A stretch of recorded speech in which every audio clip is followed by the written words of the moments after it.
Hey, what's up? It's Spencer from Shreveport Cycles, Shreveport, Louisiana. We're having a little cookout today. I want to remind you, we're doing an after 4th of July cookout. We're gonna have a good time, burgers, hot dogs, cold drinks, Cokes, waters, things like that.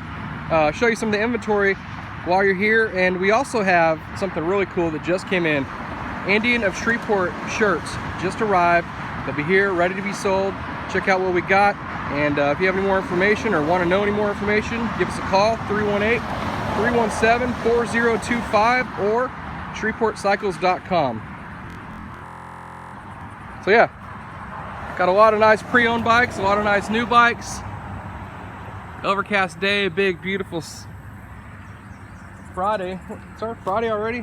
Holy moly. But yeah, we got a lot of good stuff out here to look at. Kick off the summer with a cookout, motorcycle riding, burgers, dogs.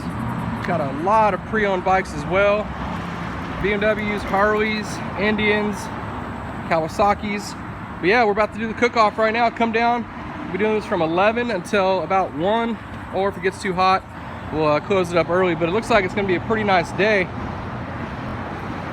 Like I said, shreveportcycles.com, Shreveport, Louisiana, 318-317-4025. Have a great and safe day.